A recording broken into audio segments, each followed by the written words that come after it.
Are you ever lonely? And if the answer is yes, you are not alone. In fact, let's look at these staggering statistics.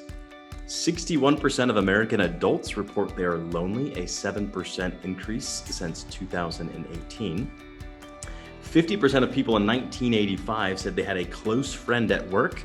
By 2004, less than a third did. And lastly, 75% of people say they feel more socially isolated since the outbreak of the pandemic. I don't think that last statistic would surprise any of us, but nonetheless, these give us some interesting data points to launch us into our conversation today around loneliness and belonging. So here is the overview and payoff of our time together today. Today's workers are lonelier than ever before, and it's resulting in a disengaged, disloyal, and disenchanted workforce. But today you'll discover why this is happening and some simple yet very mighty solutions to lessen loneliness and increase belonging, engagement, and performance at work. This is the summary where you and I are headed to today. Here's a quick overview of the agenda for our time together. We're going to first center on loneliness and belonging. We're going to look at the causes, the impact, the significance, so that we all have a better understanding of what's at the root of all this. Then once we have a better understanding there, we're going to identify how to spot loneliness in ourselves or potentially others. And then I'm going to give you some specific strategies to lessen loneliness and boost belonging.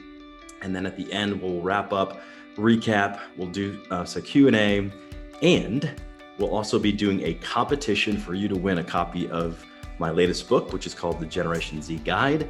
Spoiler alert, Generation Z is the loneliest generation of any generation, which is why I'm so passionate about this very topic.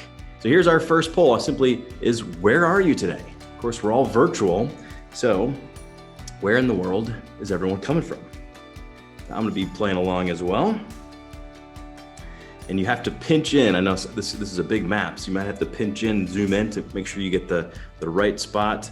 I'm coming to you from Atlanta, Georgia.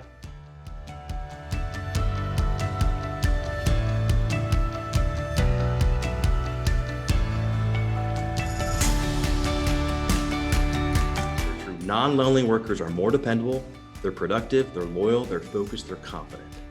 Being excluded is felt the same as being physically hit or physically hurt.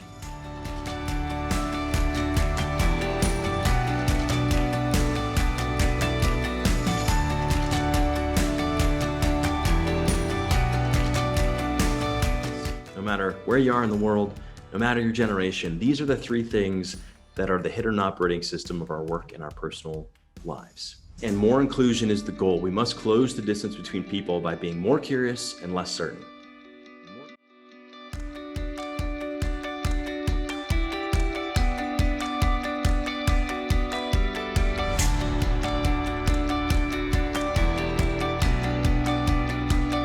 But we have to now go in the opposite direction of our instincts, which is away from people, and thus loneliness ensues.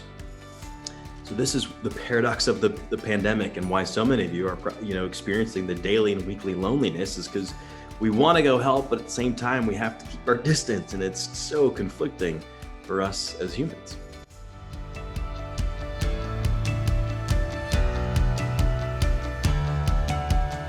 Most people wrongly predict that engaging with others won't be pleasant. But our brain misleads us, and we have to follow the science. Brief human interactions are the burst of air we need for our well-being tires. So let me give you another good example here of how we can focus on others, and that is to identify the beneficiaries of your labor. So what do I mean by that? Connecting the work activity to the person who directly benefits from the work that we do, it creates more engagement, motivation, it lessens loneliness. So the faster we can create if we can create a straight line from the work that we do to the people, the actual person that benefits from our work, the more fulfillment we'll find at work, more engagement, the lessen the loneliness, right? It's a way for us to focus on others. And so how do you do that? Well, you simply ask why repeatedly. So here's how it might look. Here's how to build a rapid, high-quality connection. Number one, look for uncommon commonalities. So these are similarities that you share that are rare. So an example might be you don't just connect with someone who's a fan of marathoning, but ultra marathoning, right? The rarer the commonalities, the deeper the connection, the better the rapport.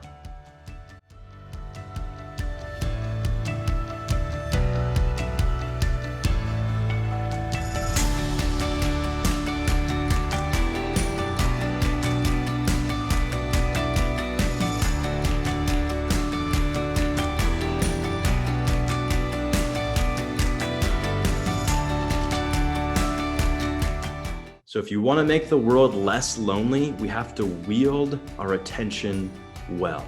We've got to wield it undivided, and we've got to wield it fully, because it, my friends, is one of the most valuable resources on the planet.